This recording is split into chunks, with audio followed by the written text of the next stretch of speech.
Well, it was a year ago today that Dad decided to check out of this life and continue his journey in the world of spirit. Survived, of course, by his wife, um, by Gavin, Louise, myself, 11 grandchildren, uh, 3 sisters, and 2 brothers. And of course, countless nieces and nephews. But, you don't have to be a clairvoyant to know that he's still around, because he lives on in our hearts and our memories. And for me, he'll live on in the teachings of how to be a dad. Teachings which remain with me to this day. But when we're grieving, I think we're sad for our loss and how it affects us sort of physically and emotionally, which is okay. That's absolutely okay. But Dad wouldn't want us to be sad, even today. Even though we are, he wouldn't want us to carry on with heavy hearts. So instead, I think the best thing is to surround ourselves with happy memories. Safe in the knowledge that he's still very much with us in spirit, and absolutely nothing can take that away.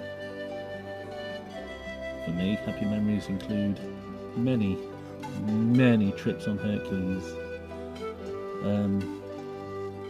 I don't know how many trips we took, hundreds. Happy holidays, many, many happy holidays on that boat.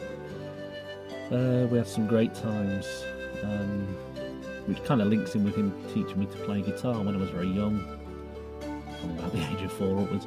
He taught me to play the guitar, taught me the basics. Unfortunately, it was downhill from there because I carried on and learned how to use an electric guitar quite offensively. Another happy memory, we'd quite often go camping. There would be me, Gavin, obviously Dad, there'd be Mark, Michael, Sean, and whoever else wanted to come along. It was kind of a lads' weekend, or lads and dads. Well, on one particular weekend, it was just me and Dad in a tent. It was at Bakewell in Derbyshire.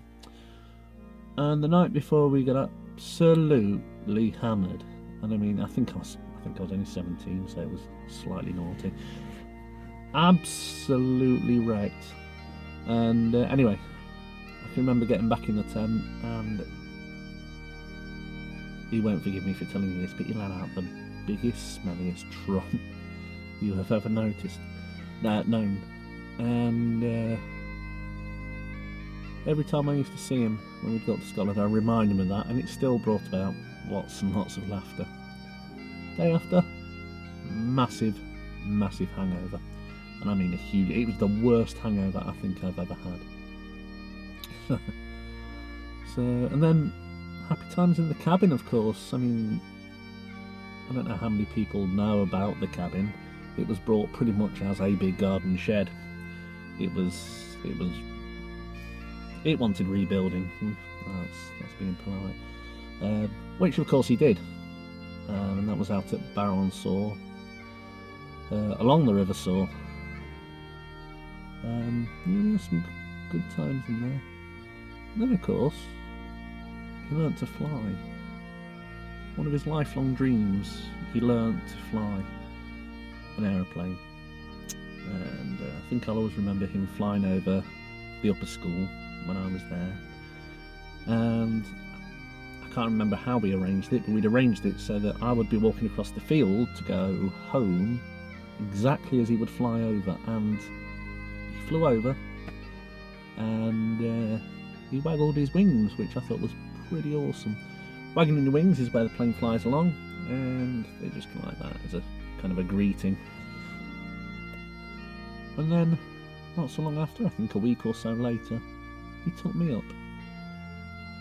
And we came over Melton Mowbray, which from Leicester Airfield was probably the best part of 7 or 8 minutes. And we buzzed around a little, and then we landed, and that was a really happy time.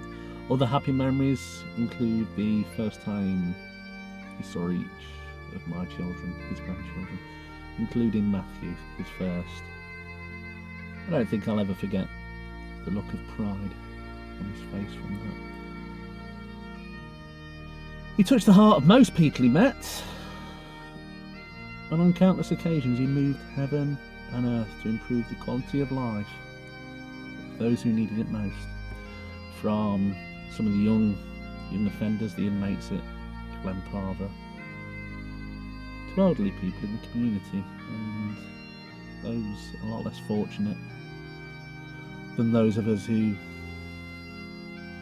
take certain luxuries for granted. He was a volunteer up in Scotland, in Nairn, for the Highland Hospice, and he would often drive the old people about in the minibus, totally unpaid, just because he wanted to. I think that said a lot about him. I saw Mark over Christmas. We'd gone up to Jeanette's. I was buying a t-shirt from her, I think, for my little boy Jamie.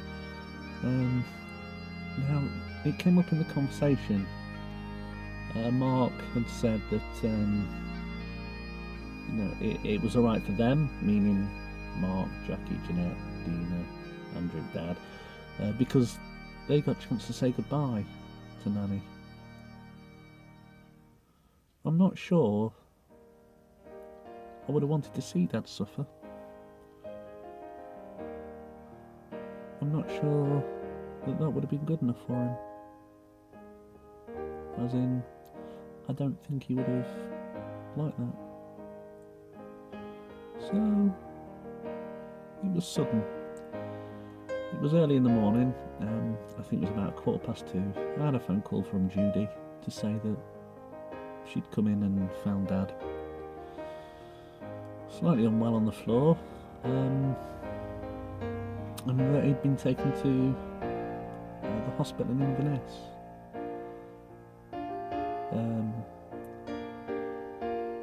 She thought he wasn't going to make it. Then, I believe it was about 5 o'clock in the morning or so, I got the phone call.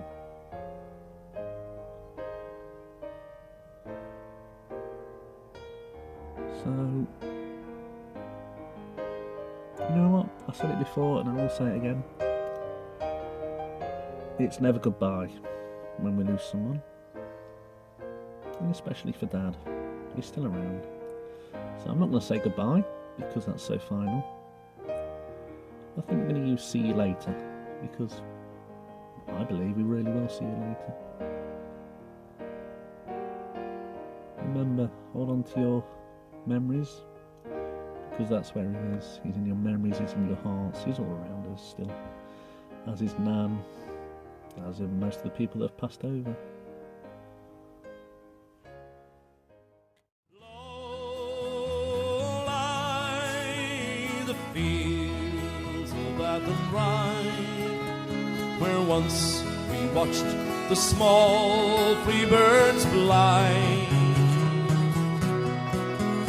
Our love was on the wing, we had dreams and songs to sing. It's so lonely round the field.